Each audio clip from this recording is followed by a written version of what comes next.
ஸ்ரீ சங்கரா TV நேயர்களுக்கு வணக்கம். சுபதினம் நிகழ்ச்சியில் அனைவரையும் சந்திக்கிறதுல மிகவும் மகிழ்ச்சி. இன்னைக்கு பிப்ரவரி மாதம் 4ஆம் தேதி புதன்கிழமை. இந்த நாளுக்கான 12 ராசிக்கும் பலன் மற்றும் பரிகாரத்தை பார்க்கலாம். அதைத் தொடர்ந்து நமக்கு ஒரு அழகான கேள்வியும் உண்டு.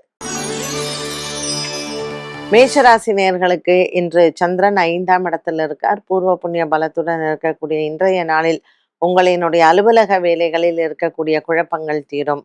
வேலை விட்டவர்களுக்கு மீண்டும் அதே இடத்திலிருந்து வேலைக்கான அழைப்புகள் வரலாம். புதிய வேலைக்கான விண்ணப்பங்களும் இன்றைய நாளில் செய்ய உங்களினுடைய எண்ணங்கள் நிறைவேறும். இன்று மேஷராசி நேயர்கள் கருட பகவானை வணங்கலாம்.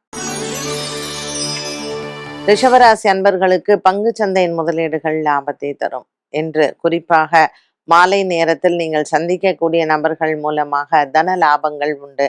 புதிய தொழில் தொடக்கங்களுக்கு இந்த நாள் ஏற்றது. இன்று சந்திரன் கேதுவுடன் 4ஆம் இடத்தில் இருப்பதனால் பூமி சார்ந்த விஷயங்களுக்கு இன்று புதன்கிழமையாக இருப்பதனால் நிலமங்கை தாயாரை வணங்குவதோ அல்லது பூமி பிராட்டியாரை வணங்கிக் கொள்வதோ நிலம் சார்ந்த விஷயங்களுக்கு நல்லது. மிதுன ராசினியர்களுக்கு இன்று மனக்குறைகள் இல்லை. நீண்ட நாளாக இருந்து வந்த ஒரு சில மனக்குழப்பங்கள் இன்று தீரும். மிதுன ராசினியர்களுக்கு இன்று மாலை நேரத்தில் நல்ல ஒரு செய்திகள் வருவதும் மற்றும் இன்றைய நாளில் உங்களினுடைய குடும்ப உறுப்பினர்கள் மூலமாக ஒரு சில நன்மைகளும் உங்களுக்கு நடைபெறலாம். திருமண விஷயங்களில் இருக்கக்கூடிய குழப்பங்கள் இன்று தீரும். கடகராசி அன்பர்கள் ராசிநாதன் சந்திரன் கேதுவுடன் இருப்பதனால் மனக்லேசங்களும் மனக்குழப்பங்களும் வந்து போகும். இன்று பழைய பாக்கிகளை வசூல் செய்வது நல்லது. கொடுக்கல் வாங்கலில் ஆகியவற்றில் இன்றைய நாளில் உங்களினுடைய மாலை நேரத்தில் நீங்கள் சந்திக்கலாம். எடுக்கக்கூடிய காரியங்கள் அனைத்தும் இன்று உங்களுக்கு நன்மையை தருவதாகவே அமையும்.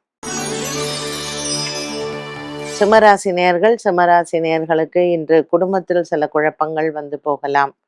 குடும்பத்தில் இருக்கக்கூடிய பெரியோர்களின் ஆரோக்கியத்தில் நல்ல முன்னேற்றங்களும் உண்டு. சிம்மராசி நேயர்களுக்கு இன்று பிள்ளைகளினுடைய திருமண விஷயத்தில் சற்று குழப்பங்கள் வந்து போகும். இன்று முக்கிய முடிவுகளை தவிர்ப்பது நல்லது. கன்னிராசி நேயர்களுக்கு குடும்பத்தில் இருக்கக்கூடிய வியாபார சம்பந்தப்பட்ட விஷயங்கள், கூட்டு தொழில் முயற்சிகள் இது அனைத்தும் வெற்றியை தரும். பல நாட்களாக இருந்து வந்த மன சோர்வு தீரும். இன்று கன்னிராசி நேயர்களுக்கு வியாபார சம்பந்தப்பட்ட விஷயங்களில் புதிய நட்புகள் மூலமாக நன்மைகள் நடக்கும். இவர்கள் இன்றைய நாளில் எதிர்பார்க்கக்கூடிய பணவரவு கைக்கு வந்து சேரும். துலாம் ராசி அன்பர்களுக்கு இன்று எண்ணங்கள் நிறைவேறும். குடும்பத்தில் இருக்கக்கூடிய பெரியோர்களின் ஆசீர்வாதங்களை பெறலாம்.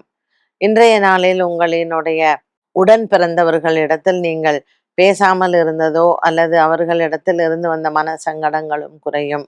சொத்து விவகாரங்கள், குடும்ப விஷயங்களை இன்று மாலை நேரத்தில் பேசுவது நல்லது. விருச்சிக ராசி அன்பர்களுக்கு இன்று புதிய வேலைக்கான விண்ணப்பங்கள் மற்றும் வேலை சம்பந்தப்பட்ட விஷயங்களில் நீங்கள் பிரச்சனைகள் இல்லாமல் இருப்பதற்கு பெரியவர்களின் ஆலோசனைகளை கேட்கலாம். புதிய வேலை விண்ணப்பம் செய்வது மற்றும் வேலையில் மாற்றங்களையும் இன்றைய நாளில் நீங்கள் எதிர்பார்த்து கொள்வது நல்லது. தனுசு ராசி நேயர்களுக்கு பாக்கியத்தில் இருக்கக்கூடிய சந்திரன் நன்மையை தருவார். குடும்பத்தில் இருக்கக்கூடிய பெரியோர்களினுடைய ஆசீர்வாதங்களை பெறலாம். 7ஆம் இடத்தில் இருக்கக்கூடிய குரு பகவானின் சஞ்சாரம் தனுசு ராசி அன்பர்களுக்கு நன்மையை தரும். மகர ராசி நேயர்களுக்கு இன்று திருவோண நட்சத்திரக்காரர்களுக்கு சந்திராசிரமமாக அமைகிறது. இன்று இவர்களினுடைய எண்ணங்கள் நிறைவேறக்கூடிய நாளாக இருக்கும். குரு பகவானின் அனுகிரகத்தோடு இந்த நாளில் புதிய துவக்கங்கள் மாலை நேரத்தில் நன்மையை தரும். அரிசி தானம் செய்வது நல்லது. கும்பராசி அன்பர்கள் இன்று பண விவகாரங்களில் எச்சரிக்கையுடன் இருக்கலாம். புதிதாக கடன் பெறுவதோ அல்லது கடன் கொடுப்பதையோ தவிர்க்கவும். கும்பராசி நேயர்களுக்கு இன்று நீண்ட நாளாக இருந்து வந்த மனக்குழப்பங்கள் தீரும். கொடுக்கல் வாங்கல் ஆகியவற்றில் இன்று நீங்கள் நண்பர்கள் மூலமாக உங்களுக்கு சில நன்மைகள் ஏற்படலாம். மீனராசி நேயர்களுக்கு இன்று குடும்ப சுமை குறையும். கொடுக்கல் வாங்கலில் இன்றைய நாளில் உங்களுக்கு இருந்து வந்த குழப்பங்கள் தீரும். வழக்கு விசாரணை போன்றவற்றில் இன்று உங்களுக்கு நன்மைகள் ஏற்படும். மீனராசி அன்பர்களுக்கு இன்று மாலை நேரத்தில் தன லாபங்களும் உண்டு. 12 ராசிகளுக்கும் உண்டான பலன் மற்றும் பரிகாரத்தை பார்த்தோம். இந்த நாளுக்கான கேள்வியை பார்க்கலாம். ரிஷப ராசி அல்லது லக்னத்தில் கிரகங்கள் நீச்சம், ஆட்சி, உச்சம், பகை, நட்பு என்ற ஸ்தானத்தில் கிரகங்கள் அமையும் பொழுது பலன்கள் எப்படி இருக்கும்? ரிஷப ராசியில பாத்தீங்கன்னா, சந்திரன் உச்சபலம் பெற்றிருப்பார். இது சுக்கிரனினுடைய சொந்த வீடு. ஸோ இதுல உங்களுக்கு நீச்சம் அப்படிங்கிறது கிடையாது ரிஷபத்துல. ரிஷபத்துல பொதுவா சுக்கிரனினுடைய வீட்ல சுக்கிரன் அங்கேயே இருக்கார் ஆட்சி அப்படிங்கும் பொழுது, கூடவே செவ்வாய் நிறைய ஜாதகங்கள்ல இருக்கும். அந்த சுக்கிரன் செவ்வாய் ரிஷபத்துல இருக்கும் பொழுது அவங்க எல்லாருக்குமே பாத்தீங்கன்னா, அந்த ஜாதகருக்கு ஏதாவது வயிற்று பிரச்சனை இல்லாமல் இருக்காது. அதுவும் பெண்களுக்கு குறிப்பாக கர்ப்பப்பை சம்பந்தப்பட்ட பிரச்சனை இல்லாமல் இருக்கவே இருக்காது. ஸோ சந்திரனும் அந்த ராசியிலேயே இருந்து, நீங்க ரிஷப லக்னமா இருந்து 7 குடையவன் சுக்கிரனோட சேர்ந்து இருக்கும் பொழுது, தாம்பத்திய வாழ்க்கை வாழ்க்கை எல்லாமே கொஞ்சம் பிரச்சனைகள்ல தான் இருக்கும். ஸோ ரிஷப ராசிக்கு சந்திரன், சுக்கிரன், செவ்வாய் இது எல்லாம் அந்த ராசியிலேயே இருக்கும் பொழுது பெரிய நல்ல பலன்களை அது கொடுக்காது. அவங்க சூரியனும் அங்கேயே இருக்காருன்னு வச்சுக்கோங்களேன். வைகாசி மாசம் பிறந்தாங்க அப்படின்னா, அது இன்னும் சுத்தம். வயித்துல எப்ப பார்த்தாலும் ஒரு ஆப்ரேஷன் பண்றதோ, இல்ல சரியான அந்த குடல் வழி பாதையில் அவங்களுக்கு ஏதாவது ஒரு பிரச்சனைகள் அப்படிங்கிறது உடல் ஆரோக்கியத்தில் எப்பொழுதுமே இருக்கக்கூடிய ஒன்றுதான். ரிஷபராசி நேயர்களுக்கு அவங்க நான் ஏற்கனவே சொன்ன மாதிரி சந்திரன் எந்த நட்சத்திரத்துல இருக்கு, கிருத்திகையா, ரோகிணியா, மிருகசீரிஷமா அப்படிங்கிறதும். ஸோ செவ்வாயும் அதுலயே இருந்துட்டாங்கன்னு வச்சுக்கோங்களேன், அது அவளுக்கு ஒரு நல்ல பலனை கொடுக்காது. ஆரோக்கியம்தான் எப்பொழுதுமே ஒரு கிரக காம்பினேஷன்ஸ்ல லக்னத்திலேயே கிரகங்கள் இருக்கு அப்படிங்கும்போது ஆரோக்கியம் சம்பந்தப்பட்ட விஷயங்கள்ல பாதிப்புகள் வரும். ரிஷபராசி நேயர்களுக்கு திருமண வாழ்க்கையில, ஏன்னா சப்தம ஸ்தானத்துக்குடையவன் செவ்வாய் தானே. ஸோ 7க்கும் 12க்கும் உடையவன்னு சொல்லுவோம். ஸோ அவர் சுக்கிரனோட சேர்ந்திருக்கும் போது அவங்களுக்கு கண்டிப்பா திருமண தோஷங்கள், ஒரு கல்யாணம் ஆகி நின்று போயிடலாம். டிவோர்ஸ் ஆகி இன்னொரு கல்யாணம் ஆகலாம். இல்லை நிச்சயதார்த்தம் ஆகி நின்று போய் இன்னொரு கல்யாணம் ஆகலாம். இல்லை கணவரோட ஒரு கல்யாணம் தான் இருக்கும், பட் கணவரோட தாம்பத்திய வாழ்க்கை நல்லா இருக்காது.